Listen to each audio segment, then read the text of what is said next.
Begitu banyak keluarga, begitu banyak masyarakat yang punya ikatan sejarah panjang dengan Parmusi.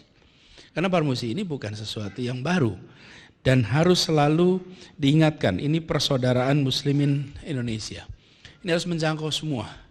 Kalau disebut bahwa umat Islam di Indonesia itu 86%, maka jangan dibagi-bagi lagi.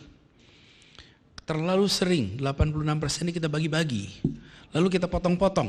Akhirnya tinggal 10, 15, 20, 30%. Ini 86 ini semuanya. Parmusi harus bisa menjadi simpul persaudaraan itu semua. Jangkau semua. 86 ini dijangkau semua. Jangan kita ikut-ikutan dengan analis sosiologis. Analis sosiologis itu memang untuk kebutuhan analisa mereka melakukan kategorisasi. Sama, kalau ahli ilmu sosial datang ke ruangan ini, maka dia akan menganalisa yang PC putih berapa persen, yang PC hitam berapa persen, yang sorban berapa persen. Untuk kebutuhan apa? Untuk kebutuhan analisa, dibagi. Nanti terlihat ini distribusi meja berdasarkan warna PC. Gitu. Lalu nanti distribusi meja berdasarkan warna hijabnya, warna kerudungnya. Bapak Ibu sekalian, biarlah itu urusan para analis ilmu sosial. Bagian Parmusi menjaga keutuhan dari seluruh umat Islam di Indonesia. Apalagi sekarang dipimpin Bang Usama. Bang Usama Hisam ini selain beliau adalah, kita dengar tadi, beliau berbicara tadi sama Pak Prof. Fanani juga kita sampaikan. Ini ungkapan dari hati, ungkapan orang ikhlas. Insya Allah Bang Usama ini bisa jangkau ke kanan kiri karena beliau itu seorang entrepreneur. Kita jangan artikan entrepreneur sebagai pengusaha rupiah. Entrepreneur itu ada social entrepreneur, ada policy entrepreneur, ada political entrepreneur, dan ada business entrepreneur. Seseorang yang mampu mengubah kesempitan menjadi kesempatan itu adalah seorang entrepreneur. Dia adalah entrepreneur. Jadi kalau dalam situasi kesempitan jadi kesempatan itu entrepreneur. Kalau yang punya kesempatan jadi kesempitan, nah itu orang cemberut terus Pak itu. Itu nggak ada kesempatan itu. Kesempatan saja dipandang sebagai kesempitan. Tapi kalau yang bisa memandang kesempitan semua, ini adalah seorang entrepreneur. Nah, menjangkau semua dan insya Allah ini kemudian sesuai dengan ikhtiar awalnya. Menjadi kalau lihat sejarahnya, Miai dari dulu, dan kemudian menjadi rumah bagi semuanya. Kan begitu, bukan kira-kiranya kalau kita ingat proses perjalanannya. Ini juga penting. Barangkali Parmusi untuk kembali mengungkapkan sejarah perjalanan perjuangan umat Islam di Indonesia. Supaya kita tahu, seringkali kita paham sirah Rasul, tapi tidak paham sejarah perjuangan umat Islam di Indonesia. Padahal ini menggambarkan betapa perjuangan di tempat ini, di tanah ini luar biasa.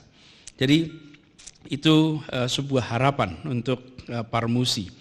Dan tadi disampaikan tentang niatan untuk membangun desa madani.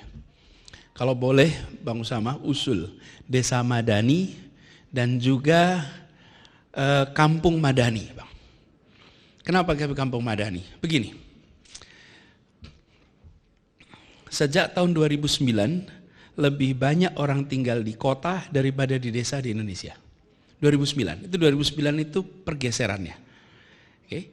Dan diperkirakan di tahun 2050 di Indonesia 75% penduduk Indonesia akan tinggal di perkotaan. Pedesaan jumlah penduduknya berkurang. Yang penuh adalah di perkotaan. Di seluruh dunia diperkirakan tren yang sama itu terjadi, bahkan mungkin lebih awal. Karena itu makin hari kawasan kota menjadi makin penting. Dan di kawasan kota inilah interaksi makin intensif. Di kawasan kota inilah kita ketemu problematika menjalankan kewajiban pribadi kita dengan konteks kerja. Saya beri ilustrasi. Ketika saya mulai bertugas di Jakarta, saya menemukan, waduh, di Jakarta ini kalau sudah jam 5 sore orang pulang kerja. Salah satu masalahnya di kendaraan umum mereka kehilangan waktu maghrib. Pilihannya adalah tunggu maghrib baru pulang Atau pulangnya diawalkan. Pilihan ketiga dijamak. Hilang itu maghribnya di jalan. Saya beri contoh problematika ini. Kita semua terbiasa titipkan anak ikut kegiatan di masjid. Di mana? Dulu waktu di kampung. Ini di sini ada kakak saya ini Mas Mursalin. Mas Mursalin kita di Jogja itu dulu ketika saya bertetangga dengan beliau. Mas Mursalin, nah ini boleh nih. Ini Mas Mursalin ini kita sekampung, tetanggaan, satu gang. Beliau membina juga adik-adiknya di sana. Itu kami ini kalau sudah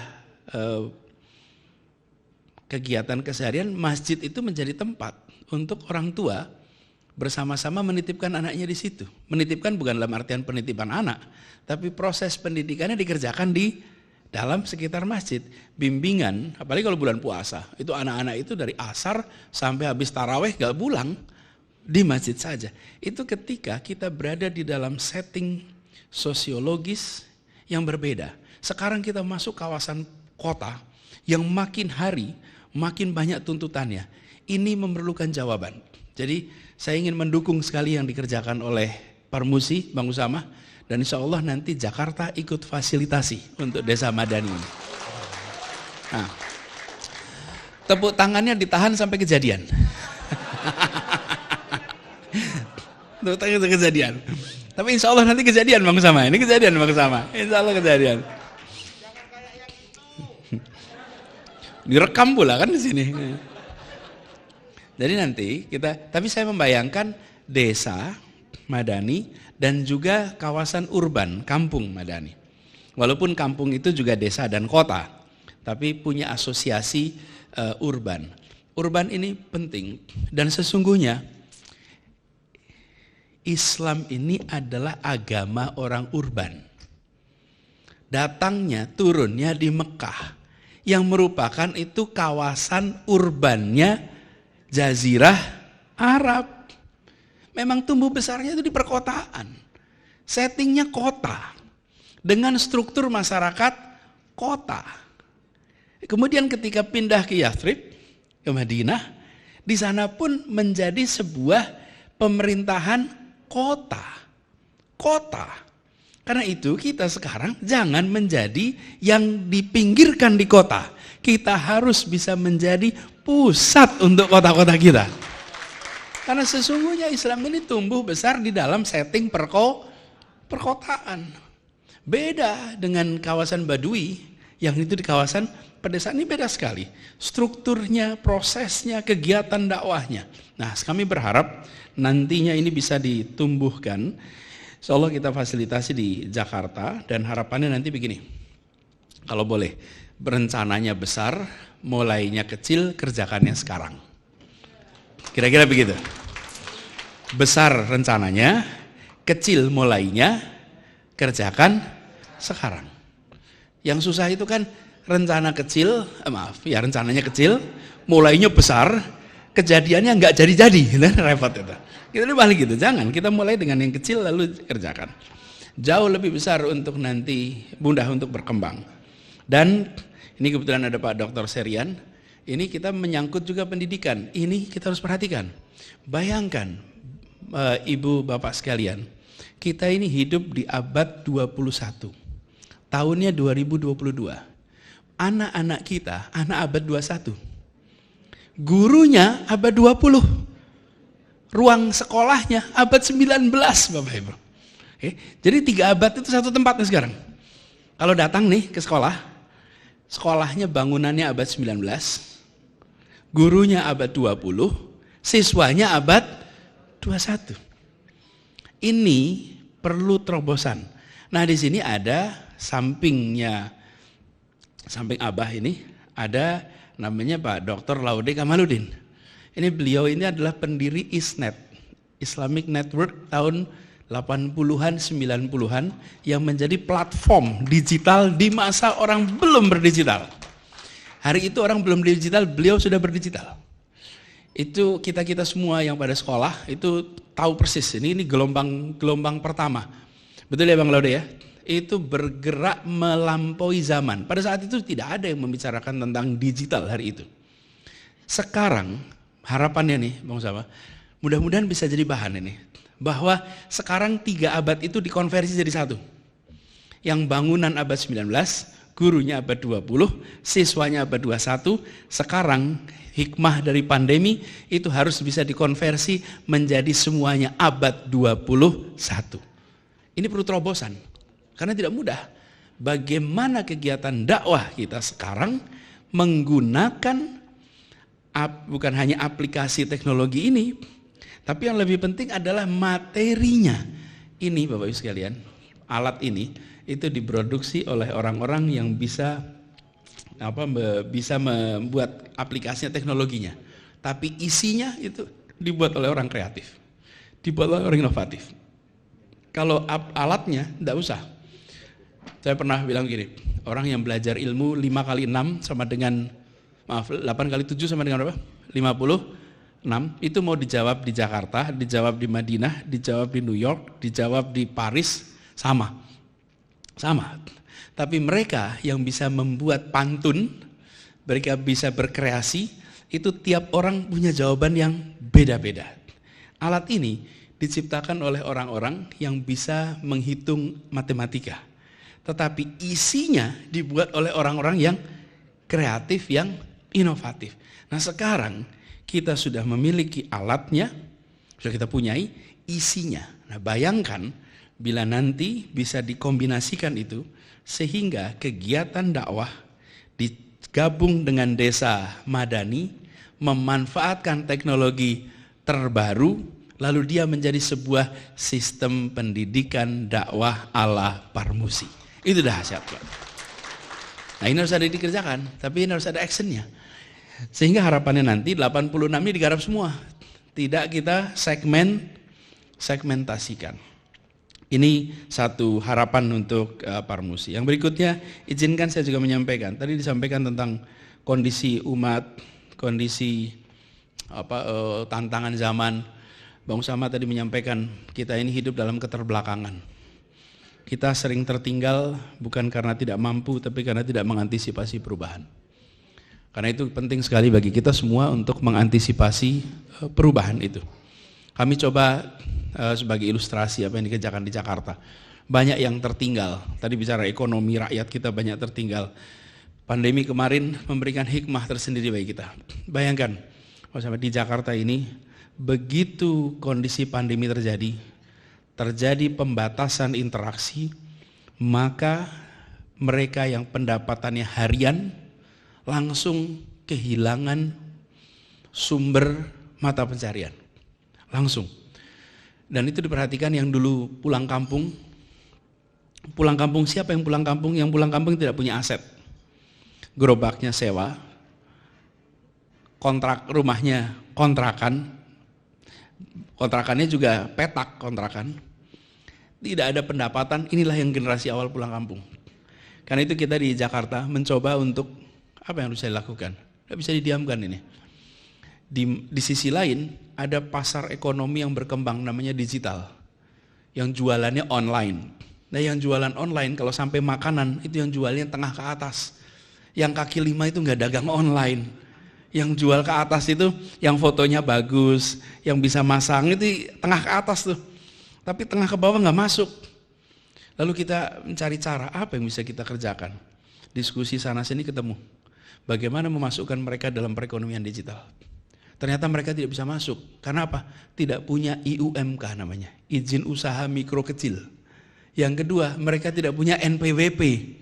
Coba aja datang kepada gerobak bakso tuh tanya, Pak punya NPWP? Pasti jawab apa gitu. Punya IUMK nggak punya. Jadi apa yang dikerjakan kami? Yang kami kerjakan adalah mengirimkan petugas menyisir semua pedagang kaki 5 dan membagikan IUMP dan NPWP kepada mereka semua. Dibagiin aja sudah.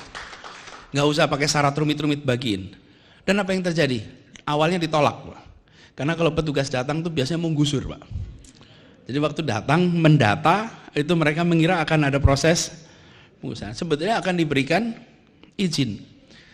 Tapi yang mengharukan adalah datang ke kelurahan-kelurahan. Pada masa pembagian UMK itu, ibu-ibu berderet ratusan itu di kelurahan-kelurahan se-Jakarta. Apa mereka? Ngantri minta izin usaha. supaya di rumahnya punya izin. Dulu kalau tidak punya IMB tidak punya izin usaha. Kalau tidak punya persyaratan A, B, C, D, E tidak dapat izin usaha. Izin usaha itu akhirnya diambil oleh mereka yang tengah ke atas semua. Yang bawah-bawah tidak punya apa-apa. Rumahnya aja ngontrak, ukurannya bilik, asetnya tidak ada. Bagaimana mereka bisa dapat izin? Kemarin semua berizin. Ini bagian dari hikmahnya. Bagi. Dan apa yang terjadi? Dari cuma 58.000 sepanjang sejarah Jakarta, yang punya IUMK itu cuma 58.000. Dalam waktu kurang dari 1 tahun menjadi 252.000 pemilik IUMK se-Jakarta. Dan ketika mereka punya, apa yang terjadi? Mereka tersambung dengan pecel digital. Ini satu ketika saya pernah mengalami malam-malam makan pecel lele di kawasan Pasar Jumat. Jam 9, jam 10 malam. Lalu pesan pecel lelenya, kaki 5 otomatis di pinggir jalan. Ya warung pecel lele yang biasa kita lihat itulah. Ketika pesan, lama juga nggak datang ini pesanannya. Jadi akhirnya saya minta tolong sama tim saya, asisten tolong ditanyain ini kok makanannya nggak kunjung datang gitu. Lalu si pemiliknya mendatangi, maaf Pak Gub, minta maaf Pak Gub. Ini Pak, antrian pesanan online-nya banyak gitu. Jadi di samping saya itu ada ojek-ojek banyak. Saya mengira itu pangkalan ojek. Kan biasa ojek nongkrong banyak. Ternyata ojek itu nungguin pesanan. Karena itu dia pesanan. Jadi lokasinya pinggir jalan, statusnya kaki 5, ordernya online. Kan saya tanya kenapa? Iya, terus dia cerita sudah punya IUMK, sudah punya NPWP, sehingga dia masuk di dalam pasar digital. Ini tidak terlihat di permukaan dan dijamin gak ada koran manapun yang memberitakan soal ini. Nggak ada, nggak ada. Tapi yang penting bukan pemberitaan, yang penting rakyat merasakan perubahan kondisi perekonomian. Itu yang paling penting. Prinsip ini juga yang dipegang dari awal ketika kita berbicara tentang pemberdayaan di masyarakat. Masyarakat kita ini banyak yang tergusur secara sistemik tanpa kita sadari. Contoh saja paling sederhana, alhamdulillah sekarang selama 4 tahun ini tidak ada kenaikan PBB. NJOP-nya naik tapi PBB-nya tidak naik. Kenapa ini naik? Oh sekalian, saya ini khawatir betul karena Jakarta pernah mengalami ada masa di mana PBB di Jakarta itu NJOP-nya naik 500%. Kalau NJOP di kota ini naik 500%, itu artinya apa? Coba kalau kita lihat, kalau kata orang pemerintah nih, meningkatkan pendapatan daerah. Iya, kelihatannya begitu. Saya sampai panggil semua tim ini, apa yang terjadi naik pajak 500%? Apa sih kalau dinaikkan 500% itu? Artinya, saudara-saudara yang tidak mampu bersiaplah keluar dari Jakarta. Oke? Itu implisit, bukan pendapatan pemerintah. Ini artinya pelan-pelan nanti orang pada nunggak pajak. Setelah pelan-pelan nunggak pajak, ujungnya menjual tanah. Kalau menjual tanah kepada siapa? Berhenti, tidak ada lagi kenaikan seperti ini. Sekarang justru diubah. Mereka bahkan kalau lihat tempat-tempat yang strategis, bayangkan para pendiri republik ini. Ini contohnya, Toko Parmusi. Pak Natsir, kenapa Pak Natsir rumahnya dijual? Kenapa Haji Adam Malik rumahnya dijual? Kenapa tokoh-tokoh pendiri bangsa rumahnya satu-satu di Menteng itu lepas? Kenapa? Tidak mampu bayar pajak. Bayangkan mereka berjuang untuk kemerdekaan tanah ini dan mereka terusir akibat pajak tanah tempat mereka tinggal. Harus berhenti itu. Diubah sekarang. Semua keluarga yang tinggal di rumah orang tuanya pejuang, maka dibebaskan pajaknya. 0 rupiah. 0. Tidak ada. Semua guru di Jakarta, guru pajaknya 0 rupiah. Tidak ada bayar pajak. Di Jakarta tidak ada guru bayar pajak. Ustadz, guru tidak ada bayar pajak. Orang berjasa untuk republik ini semua tidak bayar pajak. Dan masyarakat pajaknya ditahan. Kenapa? Karena pajak bumi dan bangunan itu adalah instrumen menentukan siapa tinggal di mana, Bapak Ibu sekalian. Kita tidak ingin kota ini secara tidak sadar kita biarkan satu-satu yang di bawah itu dipindahin. dengan cara pajaknya ditinggikan. Ini namanya systemic intervention. Intervensi secara sistem yang tanpa disadari menggusur. Dan semua pensiunan di Jakarta pajaknya 0, tidak ada pajak. Mereka sepanjang hidupnya mengabdi untuk Republik, di ujung hidupnya terusir dari tanah tempat mereka tinggal. Kelapa Gading, di belakang Kelapa Gading ini Bang Usama ada komplek pegawai DKI. Mereka itu beli tanah di sana tahun 70-an. Katanya dulu jin buang anak di sana. Tapi sekarang nggak boleh nyebut kata jin buang anak, Pak. Nanti bisa diproses kita nanti ya. Jadi di Kelapa Gading itu ada komplek di belakangnya. Apa yang terjadi? Hari ini Kelapa Gading menjadi kawasan yang sangat maju berkembang.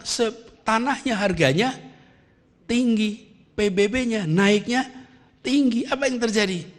Pensiunan pegawai DKI satu persatu menjual tanahnya. Nah, kita menyaksikan ini seperti fenomena biasa. Jangan.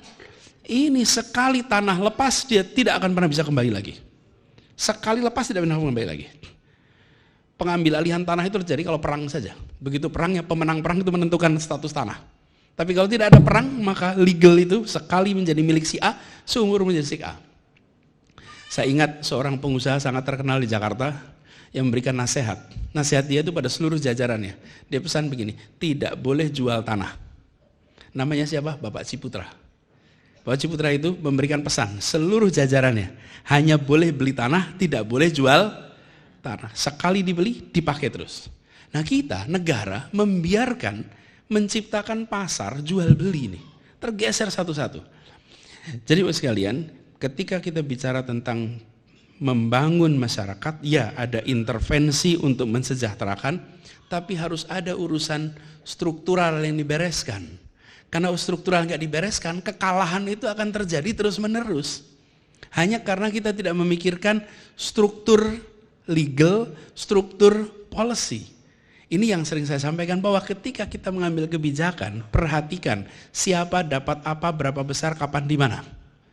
Bukan sekedar kebijakan ini dianggap, oh ini kelihatannya efisien. Bukan. Apakah menghasilkan keadilan atau tidak? Kata itulah yang kita pegang satu-satu. Sama seperti ketika kami mencoba untuk membangun ruang ketiga. Ruang pertama itu di rumah, ruang kedua itu tempat kerja, ruang ketiga itu ruang bersama.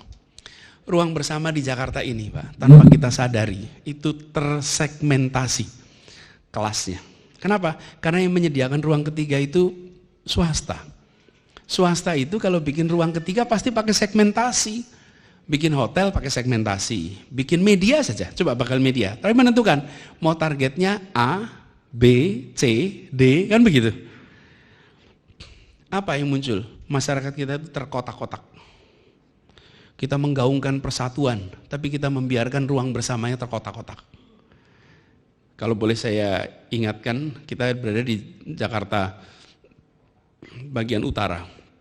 Kalau di bagian pusat itu ada Bundaran HI, di Bundaran HI itu ada 3 mall di situ. Satu namanya Plaza Indonesia, satu namanya Grand Indonesia, satu namanya Tamrin City. Ini ibu-ibu nih, ya. Yang ke Tamrin City nggak masuk Plaza Indonesia.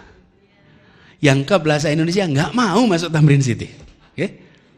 Tanpa kita sadari tempat yang bersama itu ada segmennya, stratifikasi. Siapa yang masuk mall A, siapa yang masuk mall C, siapa. Ini ruang ketiga kita dipisah-pisahkan. Tidak tergabung. Berangkat ke kantor, berangkat ke tempat kerja.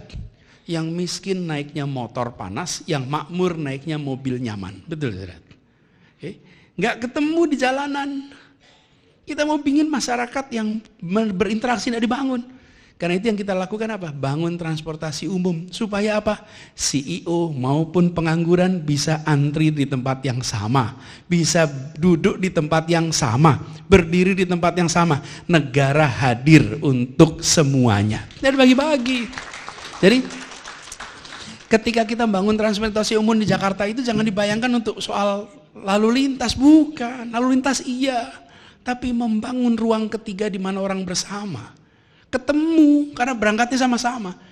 Di transportasi umum tidak ada kelas bisnis, tidak ada kelas ekonomi, nggak ada itu semua. Sama semuanya. Dan dibuat nyaman.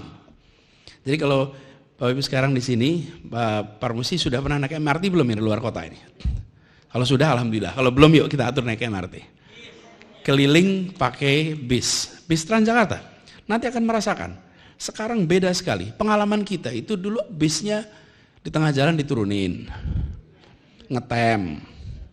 Sekarang kalau saya boleh taruhan nih, kalau ada yang bisa menemukan Kopaja, saya beri uang 1 juta rupiah.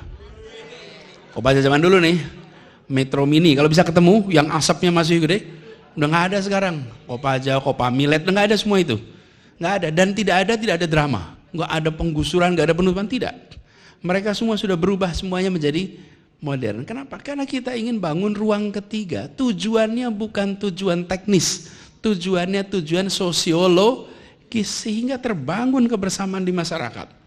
Taman di Jakarta ini dibangun kenapa? Karena kita ini terlalu lama menempatkan taman itu sebagai garden. Kalau bahasa Inggris garden. Taman itu ada garden, ada park. Kalau garden itu untuk ditonton, kalau park itu untuk bermain. Nah kita, taman-tamannya itu kita tempatkan sebagai garden buat tontonan semua.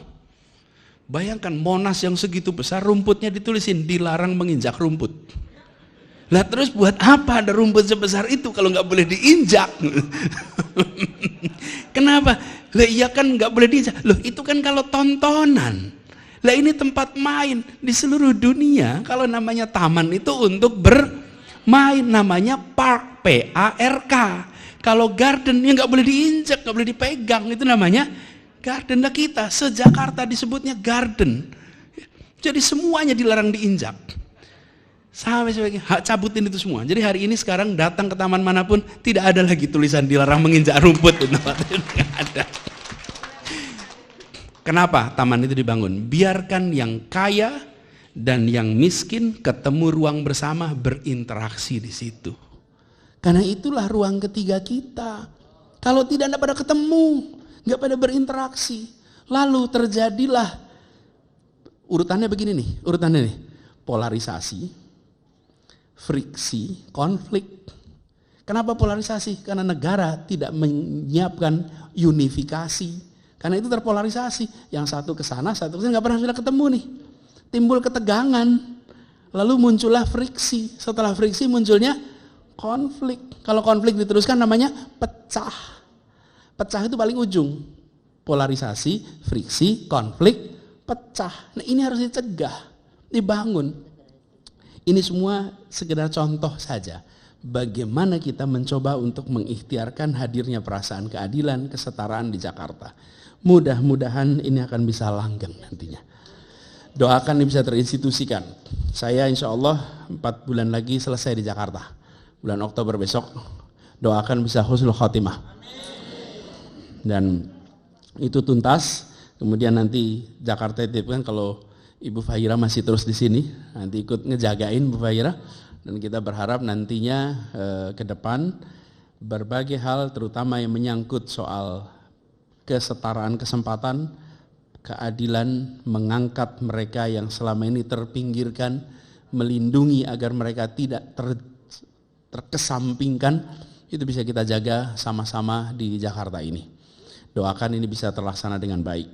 Dan insya Allah Mukernas ini juga bisa berlangsung dengan lancar, menghasilkan keputusan-keputusan yang bermanfaat, dan sekaligus saya ini mohon pamit sesudah ini langsung meneruskan kegiatan di Balai Kota, dan insya Allah nanti kita ketemu lagi. Tapi yang soal tadi masalah kampung madani nanti kita langsung tindak lanjuti, Bang. Demikian dari saya, salam untuk seluruh keluarga dimanapun keluarga berada yang menyempatkan datang ke Jakarta. Insya Allah silaturahminya terjaga terus, dan titip Parmusi jangkau 86%. Jangan ikut dalam bagi-bagian itu, jangkau 86% ini. Jangan dibagi-bagi. Terima kasih, kurang lebih mohon maaf. Assalamualaikum warahmatullahi wabarakatuh.